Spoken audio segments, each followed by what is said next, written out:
वजाइको-यूरेट्रिक reflux एक अलग बीमारी, एक अलग पीडियाट्रिक यूरोलॉजिकल प्रॉब्लम जो पेरेंट्स हमेशा फेस करते हैं। इसका इंसिडेंस भी अभी बहुत ज्यादा देखने को मिल रहा है। वजाइको-यूरेट्रिक रिफ्लक्स क्या है, इसका मतलब क्या है, ये क्यों होता है और इसकी ट्रीटमेंट क्या है? क्या हर वजाइको-यूरेट्रिक रिफ्लक्स के लिए हमें सर्जरी करने की जरूरत है? जानते हैं। मैं doctor Kalpesh Patil, paediatric surgeon, laparoscopic surgeon, neonatal surgeon and paediatric urologist, Pune. Vesicoureteric reflux मतलब उल्टा जाना। जब पेशाब आगे ना जाते हुए उल्टी वापस किडनी की तरफ अगर जा रही है तो उसको बोलेंगे रिफ्लक्स। वजाइको-यूरेट्रिक रिफ्लक्स ये एक तरफ हो सकता है या दोनों किडनी में हो सकता है। मतलब यूनिलैटरल रिफ्लक्स हो सकता है, बायलैटरल रिफ्लक्स हो सकता है। जब रिफ्लक्स होता है सो ड्यूरिंग डेवलपमेंट, जैसे कि ये developmental anomaly, so during development अगर रिफ्लक्स है तो ड्यूरिंग प्रेगनेंसी जो सोनोग्राफी की जाती है वहां पे हमें बेबी के किडनीज में सूजन दिख सकती है।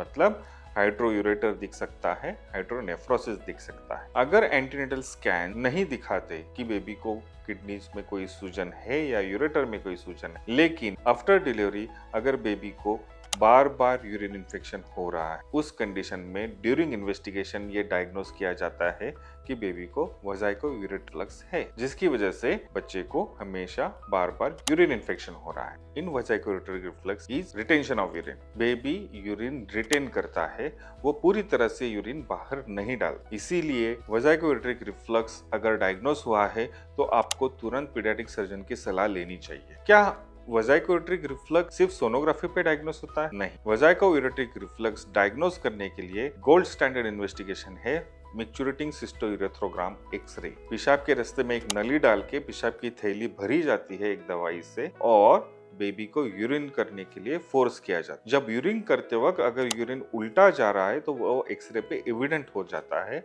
और हमें वजाइको-यूरेट्रिक रिफ्लक्स डायग्नोस होता है।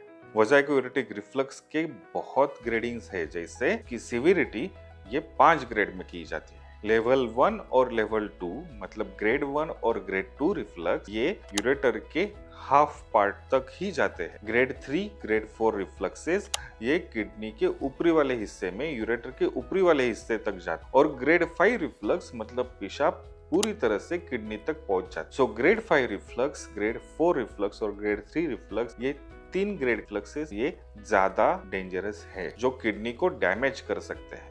जब भी वजाइको-यूरेट्रिक रिफ्लक्स डायग्नोस होता है तभी हमें किडनी का फंक्शन चेक करना बहुत जरूरी है। किडनी स्कैन्स आपको हेल्प करेंगे कि बेबी की दोनों किडनीज कितना % काम कर रही है। वजाइको-यूरेट्रिक रिफ्लक्स होने के पीछे एग्जैक्ट कारण क्या है, मतलब पेशाब में रुकावट है, मतलब ब्लैडर आउटलेट ऑब्स्ट्रक्शन है या यूरेटर की पोजीशन एबनॉर्मल है, ये जानने के लिए डायग्नोस्टिक सिस्टोस्कोपी करना भी बहुत जरूरी है। इसके लिए आपको पीडियाट्रिक सर्जन से ओपिनियन लेना अति महत्व है।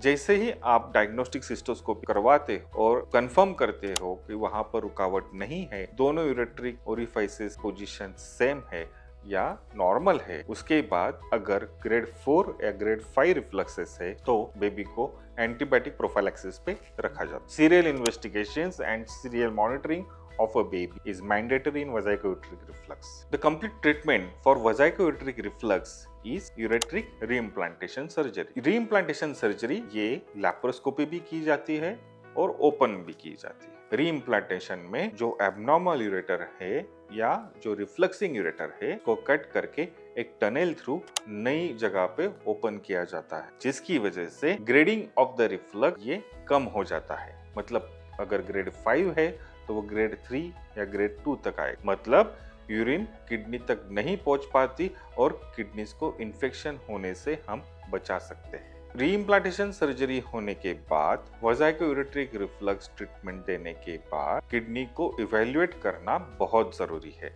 इसीलिए serial kidney scan, serial sonographies and follow up with your paediatric surgeon ये बहुत जरूरी है। Advancement of the procedure, advancement of the treatment. आज की तारीख वजाइको-यूरेट्रिक रिफ्लक्स ये एंडोस्कोपी की सहायता से भी ट्रीटमेंट किया जाता है, जिसमें हम एंडोस्कोपिक प्रोसीजर करके यूरेट्रिक ओरिफाइस को छोटा किया जाता है ताकि पेशाब उल्टा ना जाए। लेकिन इन सब decision, clinical examination, current situation of the baby, MCU examination report and kidney scan report, सब रिपोर्ट्स को सामने रख के फिर डिसीजन लिया जाता है कौन सी ट्रीटमेंट मोडालिटी प्रेफर करनी चाहिए। इसीलिए अगर आपके बेबी को वेजाइको-यूरेट्रिक रिफ्लक्स है या सस्पेक्टेड है और आगे फ्यूचर में दोनों किडनीज को अगर सेफगार्ड करना है तो आपको तुरंत पीडियाट्रिक सर्जन की सलाह लेनी चाहिए। ज्यादा जानकारी के लिए आप नीचे दिए हुए नंबर पे कांटेक्ट कर सकते हैं। Thank you.